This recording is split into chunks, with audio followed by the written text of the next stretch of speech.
Like she could hear me like, Rub noses. I love you. I love you.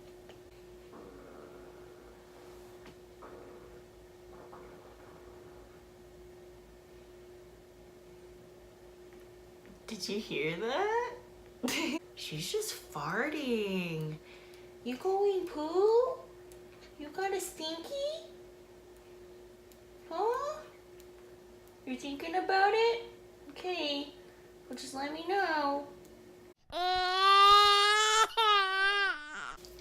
Hey guys, welcome back to my channel.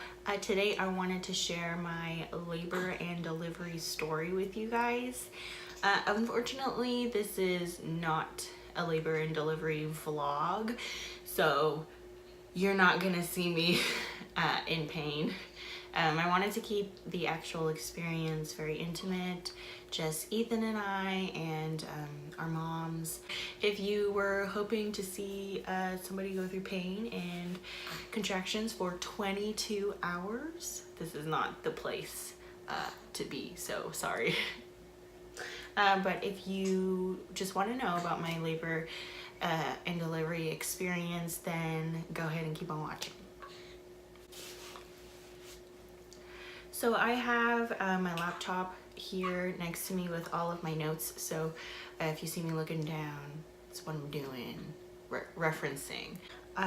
It cut off when I was updating you on weeks 38 and 39. It cut off because the next morning after the very last thing that I filmed, I went into labor.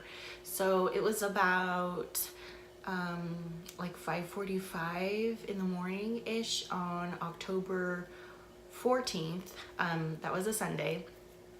I just got up to go to the bathroom because when you are 9 months pregnant, you go pee like every 2 minutes. So I got up to go to the bathroom around 5:45, and then that's when I noticed like a cloudy pink mucus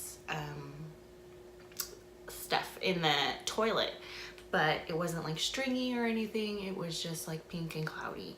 So I was like, okay, well, that might be my mucus plug, or that may be the start of the mucus plug. Who knows? I wasn't feeling any contractions up until that point through the night. So when I got back to bed, I started feeling contractions. I go to the bathroom again, and then there is like a really like thick, bloody like string of mucus, and that's when I was like, okay, like this has to be it. I wouldn't know what else it could be. 10 o'clock ish, or maybe like, yeah, around 10 o'clock or about to be 10 o'clock when we finally called a labor and delivery unit at the hospital, and Ethan gave them the symptoms that I was going through. I was actually going through a contraction while he was on the phone with the nurse, and like she could hear me like like making the animal sounds that you never thought that you would make up until you start having like really bad contractions. For some reason they help. So yeah, I was mooing like a cow, and she was like, okay, yeah, I hear her in the background. So babies just make the cutest noises. Yeah, I hear her in the background, so if you guys want to come in, go ahead and we'll check her out. So that's what we did. We packed up all our stuff, made sure we had everything ready, and then we went to the hospital, and we went into triage. They, you know, asked me about my symptoms again. They hooked me up to the monitor to see my contractions and to listen to baby's heartbeat, etc., etc. And then the doctor came in to check my cervix, which, by the way, you know, some people, it's very like, so for some people, when the doctor checks your cervix, it's not that bad. They say that it wasn't painful at all. To me, they were very painful. Even from the first one that I got at 37 weeks, that was very painful. And so anyways, she checked me and I was at 4 centimeters. Awesome. And so she was like, do you want to have a baby today?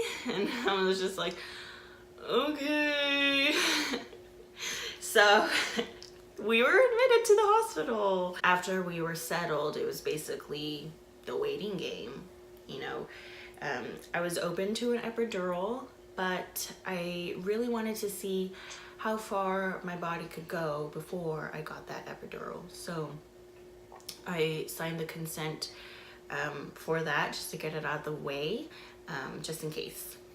I did have like birth preferences. So as far as our guest policy was, our moms were allowed to be there during the labor, but we wanted it to be just Ethan and I for the actual delivery. So once it was like go time, it's time to push, we asked them both to leave so that we could just have that moment for ourselves and, you know, sort of keep it intimate and special in that way. Like, I didn't want students to be touching my body and sticking their fingers, you know, in different places. But I was open to them being there, you know. What else? I really wanted delayed cord clamping, and I wanted to wait until the cord, or you know, the cord stopped pulsing, and for Ethan to cut the cord. I wanted to hold baby like right away. Like, I wanted them to just like, all right, here's your baby, like pull her out of me and then hand her to me. That's what I wanted, like all bloody and vernix and everything. I wanted it all. So I wanted her on my chest. I wanted them to do, you know, all of the eye treatments, the shots. I forgot what else they did. It's already a blur. I wanted them to do all the newborn, you know, procedures on me. And so anyways, I'm telling you that because something happened, and we'll get to that in a second. My water hadn't broken yet. It was still full intact. So the nurse came in and she asked me, she's like, do you want your water broken? And I was like, oh, I have a choice. And then she's like, and do you want the meds? Because obviously once your water breaks, the contractions start getting stronger, and, you know, hopefully they get more together. They keep the process moving, make it go a little bit faster, but they are more painful. So I said that I would like to be checked first, decide if I wanted my water broken, and then after that go through like a couple contractions and then see if I wanted the medication. They come in and they check me, and mind you, this was like a few hours later, so this wasn't like, oh, you're at 4 centimeters and then like an hour later you're like magically farther along.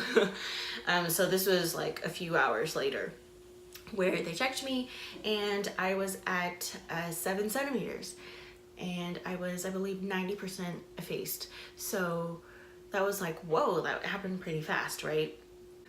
When she checked my cervix, the doctor accidentally broke my water.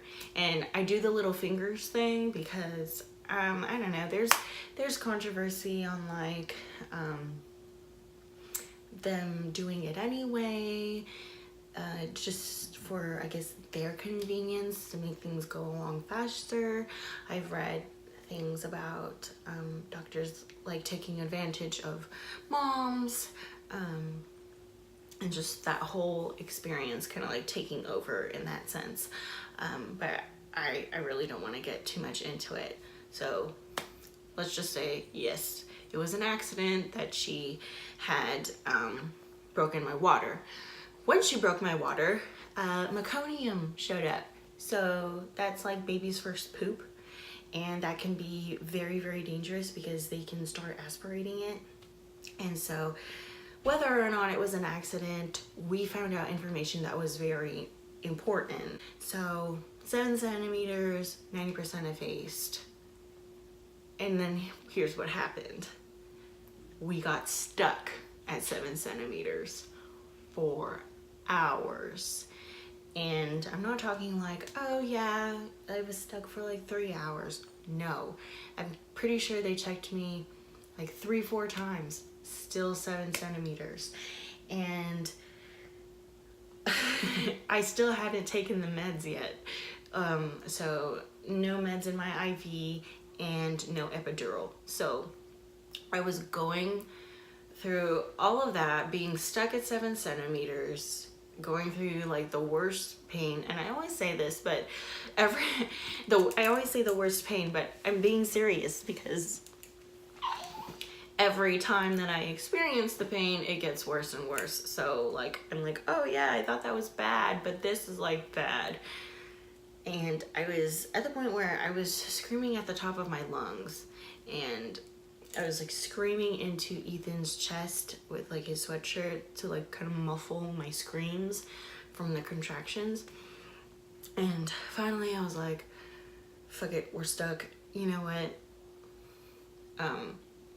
Give me the drugs. We did the epidural, and oh, sorry. Before the epidural, they gave me the pain relief in my IV, and that immediately, the moment they put it in, immediately I just felt like super dizzy, nauseated, and I couldn't like think straight. I felt like I was gonna fall over. And we got the epidural, which I'm pretty sure, like, I'm confident that I did a pretty good job at staying still, because I was scared at the same time. And even Ethan said that it was like really hard for him to watch me go through that. I couldn't feel a thing.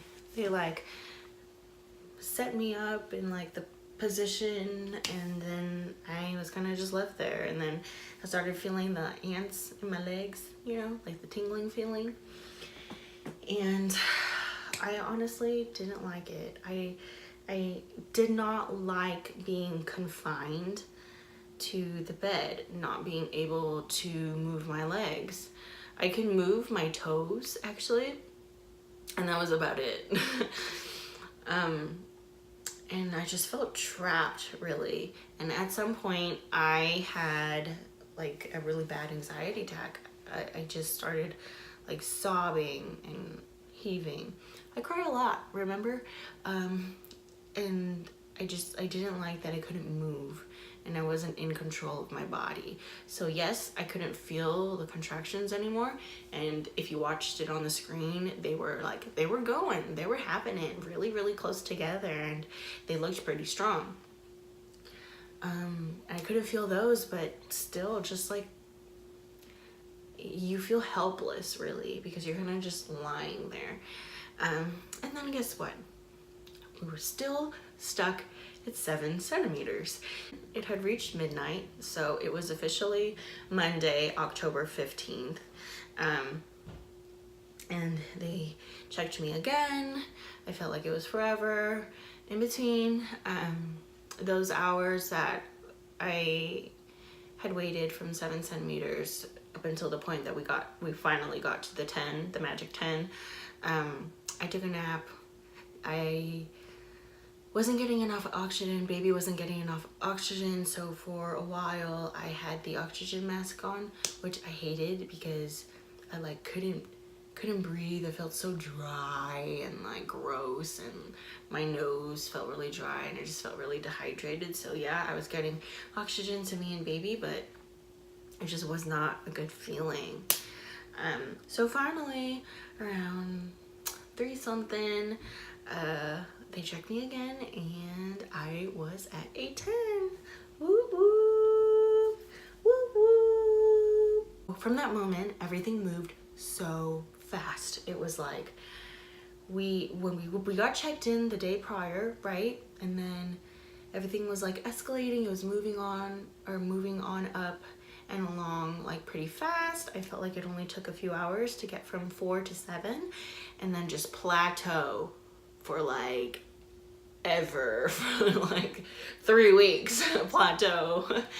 And then finally the last few hours, again, it moved along pretty fast, and I got to the 10. So from that point, they had already had the light set up but they like dropped it down, turned on the lights, pulled out the table with all of like the supplies and stuff, and then they told me, since baby had meconium in her sac, that they were gonna have NICU be there for the birth. So there's just a ton of people. Both our moms left, so it was just Ethan and I, and then it was like go time. I could not hold my breath to 10 seconds, okay? I took the deepest breath that I could, and then I like pushed, and I couldn't hold my breath for 10 seconds. So she was like, do you want to do 8 seconds, but we do like 4 rounds? So you take a deep breath, push for 8 seconds, take another deep breath, push for 8 seconds, take another deep breath, push for 8 seconds, and then a 4th time, and then you relax. So as the contractions go, as the contractions go up, or as, I'm sorry, I'm lost. As the contractions start, that's when you like take your deep breath and do those 4 kind of repetitive pushes. I ended up doing 4 rounds, I believe, 4 cycles, so 4 of 4 pushes. I don't know if that makes sense to you. I really don't know how to explain it. Down there, it's just a different ball game, so you do feel the pressure when she drops down into your birth canoe and out into the world. I did feel her, and it was a lot of pressure. It was still so much pressure that I was screaming. First, I felt her head pop out as like a, and then they pulled the rest of her body out, and then I was like, whoa, I lost like 5 pounds right then and there. Going back to my birth preferences is, let's just throw that paper out the window, because since she had meconium in her sac, they literally had to do everything, and Ethan could not cut the cord. They cut the cord right when she was pulled out.